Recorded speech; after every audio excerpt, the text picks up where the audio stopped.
आज मैं आपको पढ़ाऊंगी कारक उपपद विभक्ति है। परंतु कारक उपपद विभक्ति पढ़ने से पहले आपको ये जानना होगा कि ये होता क्या है। वैसे तो हमने इससे पहले शब्दरूप प्रकरण पढ़ा था जिसमें कारक विभक्ति होती है और यह भी नाम से ही वैसा ही लग रहा है कि कारक उपपद विभक्ति, पर दोनों में बहुत ही अधिक अंतर होता है। इन अंतर को आपको जानना है, उसके बाद ही आप ये कारक उपपद विभक्ति जान पाएंगे। तो सबसे पहले आप जानिए कि कारक विभक्ति क्या होती है। कारक विभक्ति में जो विभक्ति क्रिया के चिन्ह के आधार पर लगती है और जिसमें सामान्य नियम लगते हों उसे कारक विभक्ति कहते हैं। जैसे कि आप उदाहरण में मैं आपको हिंदी बताती हूँ, जैसे कि तुमने पत्र लिखा, तो संस्कृत क्या होगा, त्वं पत्रम अलिख। यहाँ तुम के साथ चिन्ह लगा ने, अतः त्वं में कौन सी विभक्ति है, प्रथमा विभक्ति।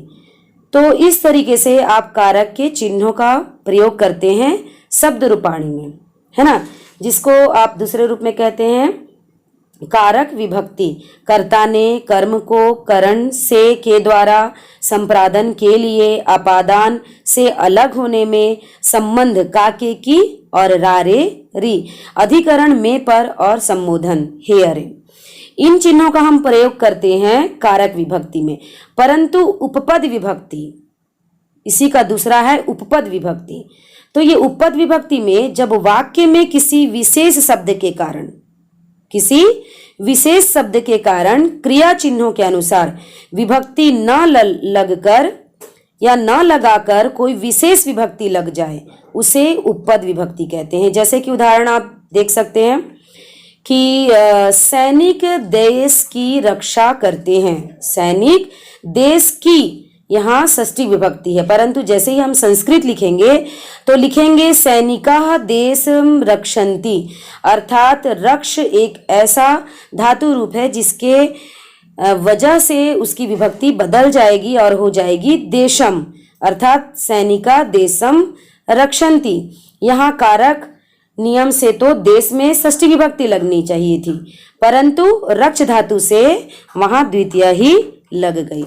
अब हम इस में आते हैं कि कारक उपपद विभक्ति। उपपद विभक्ति में आपको ध्यान देने वाली बात है कि विशेष पदों के योग में विशेष पदों के योग में विशेष विभक्ति लगाई जाती है। जैसा कि आपको मैंने अभी बताया कि यहाँ आपको वाक्य पर ना ध्यान देकर उस पद पर ध्यान देना है जिसकी वजह से उसकी विभक्ति बदलेगी कारक चिन्हों के अनुसार, जबकि नहीं। वचन का निर्णय वाक्य के कुल अर्थ पर निर्भर करता है। उसको हम दूसरे शब्दों में कह सकते हैं उपपद विभक्ति कि जब वाक्य में किसी विशेष पद अर्थात अव्यय अथवा धातु के कारण कारक चिन्हों के अनुसार सामान्य विभक्ति न लगकर कोई विशेष विभक्ति लगाई जाती है तो उसे उपपद विभक्ति कहते हैं। जैसा कि अब मैं आपको एक एक करके उदाहरण बताऊंगी और आपके सिलेबस में जो है वो उसको आप ध्यान से देखिए। कारक उपपद विभक्ति द्वितीय विभक्ति के साथ परित, संज्ञा, निक्सा, प्रति, विना, ये शब्द जहां भी आएंगे उसके साथ आपको द्वितीय विभक्ति का प्रयोग करना है। स, शकाम, समम, शार्धम, विना, अलम, सदृश, हीन, इन सभी के साथ आपको तृतीय विभक्ति प्रयोग करना है। रुच, दा अर्थात यच, नमः, कुप, इन सभी के साथ चतुर्थी विभक्ति का प्रयोग करना है। वीणा, बही, भी, रक्ष, इन सभी के साथ पंचमी विभक्ति का प्रयोग करना है। और ऊपरी, अध, पूरता, पृष्ठता, इन सभी के साथ षष्ठी विभक्ति का प्रयोग करना है। स्नेह, निपुण और विश्वस, इन सभी के साथ सप्तमी विभक्ति का प्रयोग करना है। तो जिन जिन वाक्यों में ये सारे शब्द पाए जाएंगे उसके अनुसार आपको विभक्ति बदलनी है। जैसे कि किसी वाक्य में रुच आ गया तो उसके सामने वाले वाक्य के साथ चतुर्थी विभक्ति लगेगी। अगर बही आ गया तो पंचमी लगेगी। अध आ गया तो षष्ठी लगेगी। निपुण या विश्वास आ गया तो सप्तमी लगेगी। परिता, संज्ञा, निक्षा आ गया तो द्वितीय विभक्ति लगेगी। जैसे कि मैं आपको वाक्य के थ्रू बताती हूँ, वाक्य के द्वारा आपको समझाती हूँ कि द्वितीय विभक्ति, जैसे कि सम्या का अर्थ होता है समीप, प्रति का अर्थ होता है की ओर, विना अर्थात के बगैर, परित के मतलब चारों ओर, और निक्षा का भी अर्थ होता है समीप, धिक मतलब धिक्कार हो, अभित मतलब दोनों ओर, और उभयत मतलब भी दोनों ओर। अब इसको वाक्य के द्वारा हम समझते हैं। जैसे कि गुरुम सम्या छात्रा तिष्ठन्ति, सम्या का अर्थ मैंने बताया समीप, तो गुरु के समीप छात्र बैठते हैं। तो हम हिंदी में कह रहे के, परंतु इस सम्या की वजह से इस गुरु की विभक्ति क्या हो गई, बदल गई। तो ध्यान देना है कि सम्या मतलब गुरु के पास या समीप छात्र बैठते हैं, तो सम्या की वजह से गुरु की विभक्ति क्या हो। उसी प्रकार प्रति मृग वन की ओर दौड़ा, तो यहां प्रति की वजह से क्या हो गया, वन की विभक्ति बदल गई। उसी प्रकार आप सभी में आप देख सकते हैं वीणा, अर्थात वीणा से जो पहले है पुस्तकम, है ना, पुस्तक के बिना तुम कैसे पढ़ोगे। तो हम हिंदी में तो कह रहे के, परंतु ये एक उपपद वर्ड है, उपपद शब्द है, एक स्पेशल वर्ड है, जिसकी वजह से उसकी विभक्ति बदल जाएगी। इसी का ध्यान रखना है। जैसे कि परित, यहां भी हम कहेंगे क्या, विद्यालय के चारों ओर राजमार्ग या राजपथ है, तो विद्यालय के कह रहे हैं, परंतु ये परित की वजह से विद्यालय की विभक्ति बदलकर द्वितीय विभक्ति में बदल गई। उसी प्रकार निक्षा भक्ता संति, धिक तम, है ना, और पापिनम, ग्रामम अभित वृक्षा संति, नगरम उभयत नदी बहती, नगर की दो ओर नदी है। उसी प्रकार से आपको ध्यान देना है कि जहां ये सम्या प्रति वीणा परितः निक्सा धिक अभिता उभयतः ये सारे शब्द आपको मिलते हैं, जिन वाक्यों में उनकी विभक्ति में कौन सा चिन्ह लगेगा, द्वितीय विभक्ति। अब आते हैं हम तृतीय विभक्ति। तो तृतीय विभक्ति में वीणा द्वितीय में भी लगाई जाती है, परंतु तृतीया में भी लगती है। तो अगर आप दोनों में से कोई भी विभक्ति लगाएंगे तो आपका गलत नहीं होगा, आप कंफ्यूज मत होइएगा। प्रयोजनम, स, शकाम, सार्धम, समम, अलम, काना और किम, इन सभी शब्दों के साथ आपको तृतीय विभक्ति का प्रयोग करना है। त्वं लेखनया विना कथम लेखिष्यसि, तुम लेखनी के बिना कैसे लिखोगे, है ना, लेखनी के बिना कैसे लिखोगे। उसी प्रकार सीता रामेण स सकाम सार्धम, पहले आप इन शब्दों का अर्थ जान दें। विना का मतलब बगैर, प्रयोजन मतलब कि किसी के बगैर, सह मतलब के साथ, सार्धम सह का भी मतलब के साथ, अलम मतलब होता है बस करो, और काना मतलब तो आप जानते ही हैं। किम, किम का मतलब क्या, तो जैसे कि यहाँ अलम विवादेन, बस करो विवाद से, है ना, मतलब अब तुम बस करो। स नेत्रेन काना अस्ति, वह आंखों से काना है। युद्धेन किम, युद्ध से क्या। उसी प्रकार से अब हम आगे बढ़ते हैं और आते हैं चतुर्थी विभक्ति। चतुर्थी विभक्ति के साथ नमः, नमः का अर्थ होता है नमस्कार हो। अलम का अर्थ मैंने आपको बताया बस करो। स्वाहा अर्थात आहुति देना। यक्ष का मतलब देना। कुप क्रोध करना। स्वसित कल्याण हो। रुच मतलब अच्छा लगना। तो अगर आप मीनिंग भी जान जाएंगे तो बहुत अच्छी बात है, मैंने आपको मीनिंग बताया। जैसे नीलकंठाय नमः, नीलकंठाय नीलकंठ के लिए, चतुर्थी का अर्थ क्या होता है के लिए, तो नीलकंठ के लिए नमस्कार हो, ठीक है। भारतम सत्रवे अलम मतलब कि बस करो, भारत में शत्रुओं में बस करो, बहुत अधिक। शत्रु मतलब शत्रु। दुर्गाय स्वाहा, दुर्गा के लिए स्वाहा आहुति दो, है ना, आहुति देना। पिता पुत्राय शिक्षा यक्षति, यहाँ यक्ष है इसलिए जो करता है उसकी विभक्ति क्या होगी, बदलेगी। पुत्राय पिता पुत्र के लिए शिक्षा देता है। कुप सज्जन दुष्टाय कुपयति, कुप की वजह से दुष्टाय की विभक्ति बदल गई। स्वशित की वजह से बालक की विभक्ति बदल गई। उसी प्रकार एक स्पेशल शब्द की वजह से यहाँ विभक्ति बदल जाएगी। बालकाय मोदकम रोचते, रुच धातु के साथ हमेशा चतुर्थी विभक्ति का प्रयोग होता है। आप हिंदी इसका मीनिंग कुछ भी निकाल सकते हैं, हिंदी में इसका कोई मीनिंग आपको नहीं समझ में आएगा। बालक के लिए आप हिंदी में कहेंगे बालक को, मोदक का मतलब लड्डू पसंद है, रुच मतलब क्या होता है पसंद करना, पर यहाँ क्या होगा, बालक के लिए लड्डू अच्छा लगता है।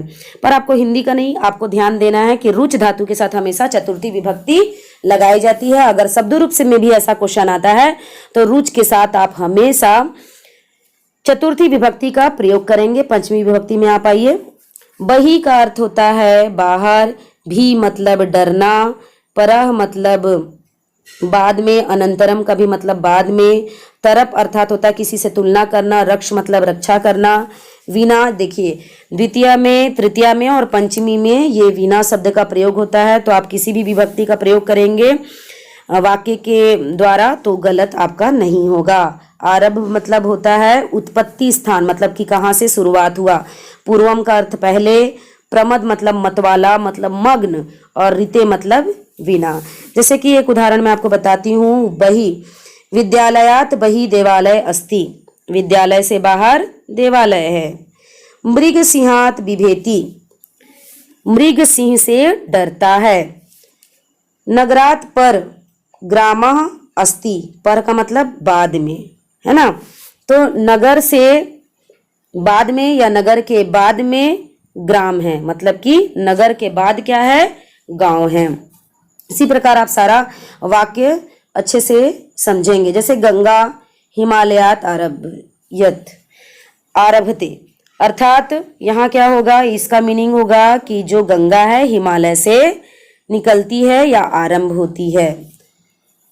अब षष्ठी विभक्ति, षष्ठी विभक्ति का प्रयोग कहाँ कहाँ होता है, जैसे कि निर्धारणे, पृष्ठता, दक्षिणता और अध, अनादरे, अंत, पुरतः, वामत, तमप, ऊपरी, पुरः।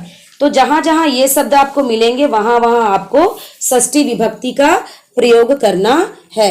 जैसे कि निर्धारणे का अर्थ होता है मूल्यांकन करना, जैसे कि किसी की तुलना करना। कवि नाम कालिदास श्रेष्ठ, मतलब कवियों में क्या है, कालिदास श्रेष्ठ है। मैं कह रहे हैं पर लग कौन सी रही है विभक्ति, षष्ठी विभक्ति। यही आपको ध्यान देना है, ठीक है, कि निर्धारण मतलब तुलना करना। तो जहां भी हम किसी की तुलना करेंगे तो वहां क्या लगाएंगे, षष्ठी विभक्ति। निर्धारण का मतलब होता है तुलना करना।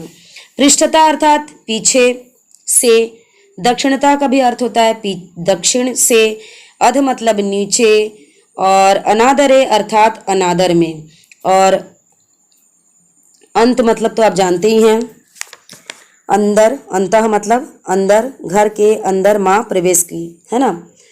पुरतः अर्थात सामने से, वामात मतलब वाम से, फिर तमप ऊपरी, पुरः। ये जहां भी शब्द होंगे, ऊपरी, वृक्ष के ऊपरी वानर हैं, वृक्ष के ऊपर तो ऊपरी की वजह से वृक्ष की विभक्ति, वो तो वैसे भी आप हिंदी भी कहेंगे इसमें तो आप वैसे ही बैठेगा, वैसे ही होगा, वृक्षस्य ऊपरी वानरा सन्ति। फिर पुरः अर्थात होता है सामने, समक्ष या पहले, इसका अर्थ होता है सामने, समक्ष या पहले। जैसे बाला पितु पुरा गच्छति, तो जो बच्चा है वो पिता के सामने जाता है। और आखिरी आपका सप्तमी विभक्ति, इसमें कुशल, प्रवीण, इन दोनों का अर्थ होता है अच्छा, निपुण का भी मतलब होता है अच्छा, और चतुर का भी मतलब होता है अच्छा।